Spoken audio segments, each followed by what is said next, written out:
to score? Well, we got to do what we did last week in terms of number of plays opposed to their number of plays, except we got to score in the red and score points. We were fortunate last week. We did some great things on third down with our third down conversion. We were able to possess the ball. I think we had the ball almost 37 minutes. But now we got to put points on the board. We got to finish the drives, finish the plays, and our red zone efficiency was not good enough. We were kicking field goals rather than scoring touchdowns, and just had a lack of execution in the red. You normally think of the running game as controlling the clock, but this time it was third down passing. What was the big key for Logan Thomas in that game? Yeah, we decided about halfway through the game that we weren't running the ball as effective as we needed to be, and they were giving us the pass, so we threw the ball quite a bit in the second half. Do you feel like you took a step forward even as a passing game with we the did. number that you We took? did, though. There was very few missed assignments, except in the red. There was very few missed assignments in the throw game. We obviously got to catch the ball, continue to catch the ball better. There's still too many balls being on the ground, and Logan can improve in a few areas. But it was a major improvement in that direction. What's your relationship with Coach Heater like, and what does that go back to? I've known Chuck for years. He's a Michigan grad. I've known him for a long time.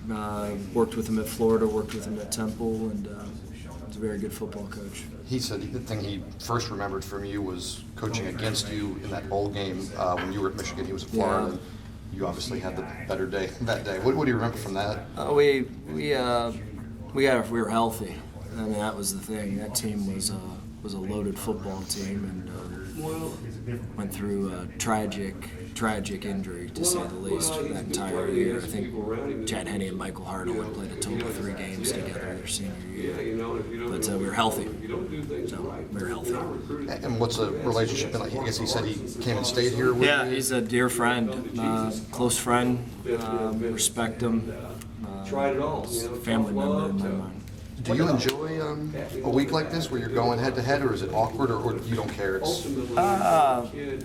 It's another week of preparation. In this business, you cross paths with people that you really like and really respect. Just like week one, those people I really respect. Good friends. So it's part of the business, I guess. Yeah. What are the hallmarks of his defense, or what do you expect from him on Saturday? He is an aggressive defensive coordinator. He's a pressure-oriented guy. He's playing some quarter half, but he's a guy that's not afraid of playing press man. Doesn't matter who you're playing against. He's going to play press man, and he's going to force you to make plays. He's just like any defensive coordinator. He wants to stop the run and force you to throw. And that's what he's known for. Stop the run and force you to throw the ball. Does he have some insight into you because of how long he's known you? I think he knows. Obviously we know each other. We were together for so long. So he'll have something. He'll have something for us, I'm sure, and we'll have something for him, I'm sure. So it's just part of the Capitals game. As a former quarterback yourself, do you enjoy it when teams load the box and kind of dare you to beat them? Well, yeah, you obviously, whenever you have to be able to throw the ball whenever the running game's being stopped by overloaded hats. So still, as a quarterback, I enjoy running the ball. You want to be able to run it because that makes everything much easier. But we were in a situation Saturday that we had to throw it, and I'm glad we did because it ended up winning the time of possession. If we could have just executed a few throws in the red, we score 35 points, and we feel a heck of a lot better than what we do. Does Brent have a pretty good grip, or not a grip, but do you feel pretty comfortable? I mean, after you made that move? Yeah, we felt really comfortable. We thought he was a better tackle than a guard. Not to say that he was a bad guard, but we just thought that was the best place for him, and he competed and he won the job. I'm just really proud of What do you emphasize when you get to the red zone? What do you do to try to improve that? Well, you gotta execute. It was we had a protection bust that should never have been a protection bust. It was Josh Sanford was wide open on the corner route. It's a walk-in. So we had a few situations like that. Whenever you walk in the red, there's no room for error. The field shrinks. Everything speeds up. And whenever you make mistakes, you're going to get those type of results, and that's exactly what occurred.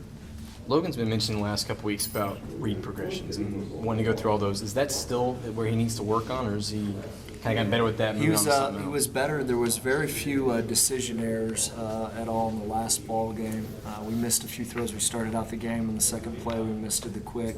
We had a couple physical errors, but in general, he was going to the right areas with the football, which was positive. Was saving the designed runs for him a few weeks a plan all along, or did it just, like we saw ECU's defense for it? Yeah, Did you see Dimitri gain a little confidence last week? I mean, Yeah, it was good. without Anytime saying. you catch the ball 8 times and have 100 yards, I think the third down, and I think it was 16 or 18, that was a hell of a catch. We ran the in route with him, and Willie Byrne actually did a great job influencing the nickel, and we had a throw window, and he made a great catch. So anytime a young player gets the ball in his hands the way that he did, it's going to build some confidence, which is good. Has that manifested itself at all in practice, or just his demeanor at all? Or It's is better, he- he's yeah, kinda- absolutely. Is he tough to read that way at all? No, he's having a good week of practice, and having 8 catches for almost 100 yards helps. So, absolutely. The 2 touchdown drives, Logan was really, really good. Yeah. And accurate. What do you think's keeping him from sort of, he seems to have a few mental, lapses, whether, bad throw. Yeah, I don't know if those are mental lapses. I think it was physically missed the throw. That's what I thought. He did a really good job. There was very few mental checkouts in that game, which is great.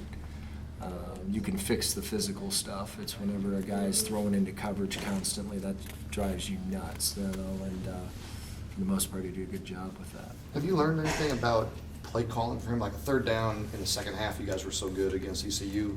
Did it take for you a little while to say, okay, here's what? No, the mentality of the game was going to be to go into it, to run the football, possess the ball, and we had to do it the opposite way than we planned. I'm glad we made a decision that we were going to throw it, and for obvious reasons, their nose guard was excellent. They were overloading the box, and we made a decision, and I think the decision was smart.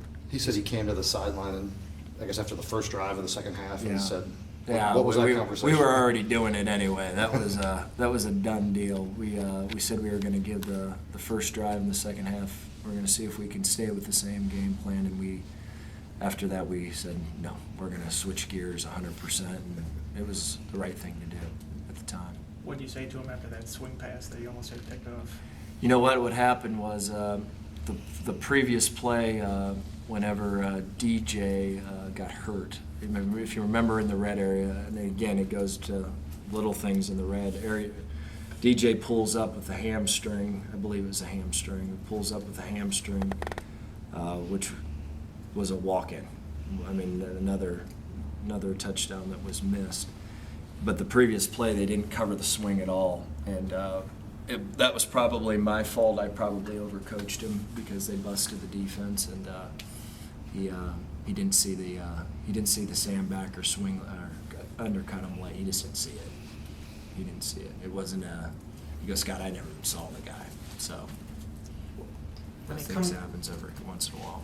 When it comes to the run game, Shane was in here yesterday. He said we as coaches probably could have done a better job Yeah. adjusting. What did he mean by that? Well, we were going in with the mentality that we were gonna protect the edges because of all the blitz. It was a blitz fest, and what we probably could have done was spread it out a little bit more.